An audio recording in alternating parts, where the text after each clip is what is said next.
सोचिए, कॉलेज के कुछ दोस्त हैं, एक नॉर्मल सा ट्रिप प्लान कर रहे हैं और वो प्लान उन्हें इंडिया की सबसे डरावनी जगहों में से एक पर ले जाता है। ये कोई वायरल रील वाली कहानी नहीं है। आज हम बात करेंगे दुमास बीच के उस गहरे डरावने सच की।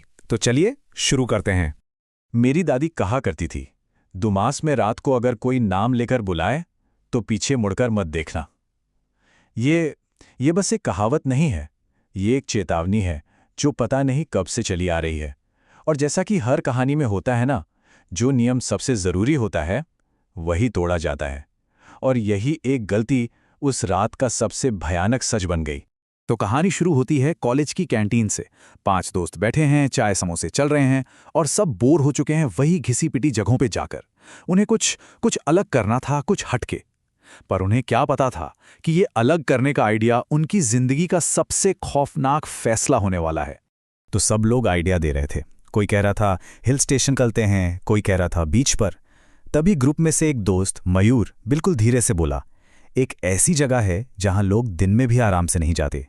बस इतना कहना था और पूरी टेबल पर सन्नाटा छा गया। सब बस मयूर को देख रहे थे। उस जगह का नाम था दुमास बीच। अब दुमास बीच का नाम तो आजकल बहुत लोग जानते हैं, है ना? रील्स और वीडियोस में देखा होगा। पर मयूर के लिए ये कोई इंटरनेट का ट्रेंडिंग टॉपिक नहीं था। नहीं, उसने ये कहानियां किसी वीडियो में नहीं बल्कि अपने गांव के बड़े बुजुर्गों से सुनी थी।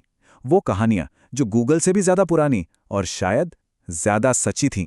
तो जैसे ही दुमास का नाम आया, ग्रुप में 2 हिस्से हो गए। एक तरफ था कुशल, जो एडवेंचर के लिए एकदम तैयार था। दूसरी तरफ कुछ दोस्त थे जो कह रहे थे, अरे यार ये सब फालतू की बातें हैं। और कुछ ऐसे भी थे जो सच में डरे हुए थे। तो भाई काफी बहस के बाद एक बीच का रास्ता निकाला गया। एक ऐसा कॉम्प्रोमाइज जिसने शायद उनकी किस्मत ही लिख दी। फैसला ये हुआ कि ठीक है, चलेंगे, पर सिर्फ दिन में। सूरज ढलने से 1 मिनट पहले वहां से निकल जाएंगे। तो अगले दिन दोपहर में जब ये लोग दुमास बीच पहुंचे तो हैरान रह गए। उन्होंने सोचा था कि जगह वीरान होगी, डरावनी होगी, पर वहां तो बिल्कुल उल्टा था। पूरा मेले जैसा माहौल था। लोग घूम रहे हैं, बच्चे खेल रहे हैं, भजिए पापड़ी बिक रही हैं। मतलब सब कुछ इतना नॉर्मल था कि एक पल को तो उन्हें लगा कि वो सारी कहानियां बस कहानियां ही थी।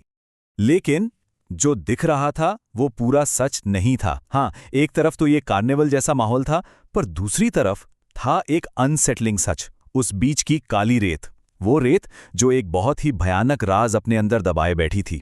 क्योंकि वो रेत सिर्फ रेत नहीं थी। मयूर ने फिर सबको बताया। उसने कहा, ये जो काली रेत है ना, ये असल में राख है। सदियों से यहां जो चिताएं जली हैं, उनकी राख। ये जगह एक शमशान घाट हुआ करती थी। और इतना ही नहीं, कहते हैं कि जिन लोगों का अंतिम संस्कार ठीक से नहीं हो पाता था, उन्हें यहीं रेत में दफना दिया जाता था। मतलब ये पूरा का पूरा बीच एक बहुत बड़ी कब्रगाह है। और वो लोग ये बात कर ही रहे थे कि उनकी नज़र एक अजीब से आदमी पर पड़ी। एक बूढ़ा सा आदमी, कंधे झुके हुए, हाथ में एक बोरी लिए रेत से बोतलें उठा रहा था। देखने में तो वो एक आम कचरा उठाने वाला लग रहा था, पर उसकी आंखों में कुछ था, एक अजीब सी थकान। जब उसने बोलना शुरू किया तो उसकी आवाज में एक ऐसी ठंडक थी जो धूप वाले दिन में भी रूह कंपा दे।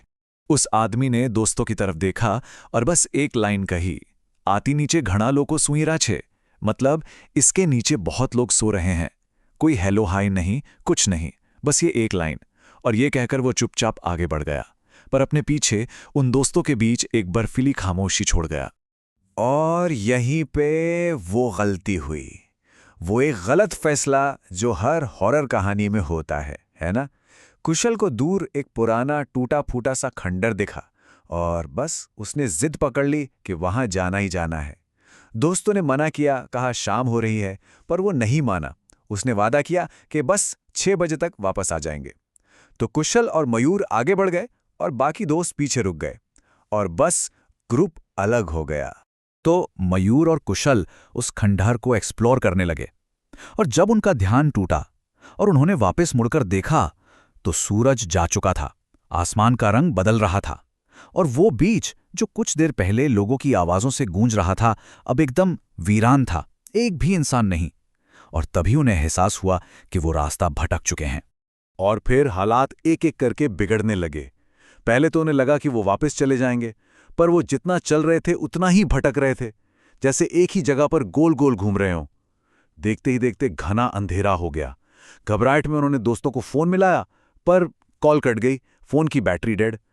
अब सोचिए, वो दोनों उस काली रेत वाले बीच पर पूरी तरह अकेले थे, कोई कनेक्शन नहीं। और यहीं से उस रात की असली दहशत शुरू हुई। अंधेरा गहराने के साथ ही दुमास बीच ने जागना शुरू कर दिया।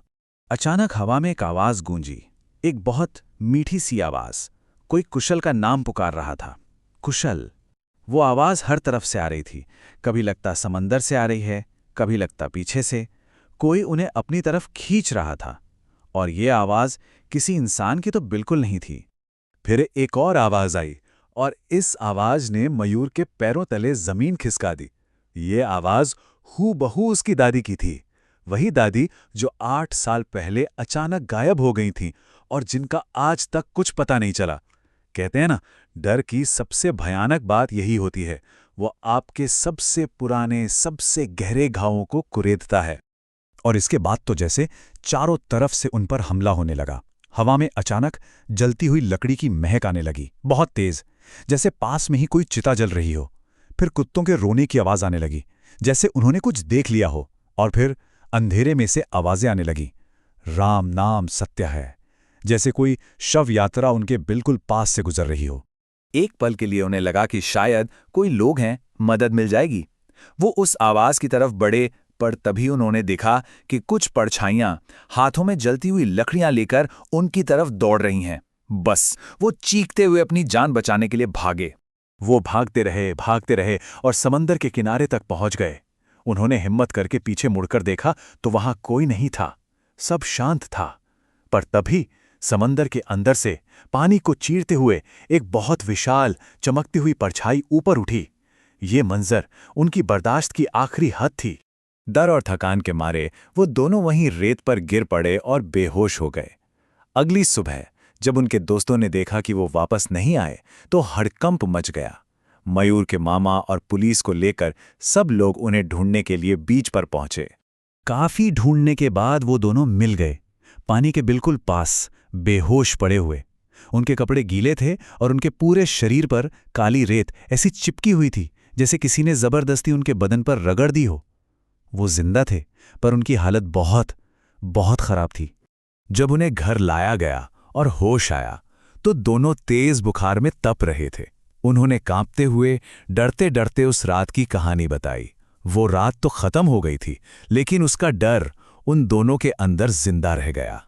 कहा जाता है कि मयूर आज भी, कई साल बाद भी, कभी-कभी नींद में चीख उठता है। उसे आज भी जलती हुई लकड़ी की गंध आती है। दुमास बीच की ये कहानी एक सवाल छोड़ जाती है। क्या कुछ जगहें ऐसी होती हैं जो अपने अतीत को कभी नहीं छोड़ती, जहां दर्द और यादें हवा में हमेशा के लिए बस जाती हैं? शायद कुछ जगहों का अतीत सिर्फ किताबों में नहीं होता, वो आज भी उसी काली रेत पर सांस लेता है।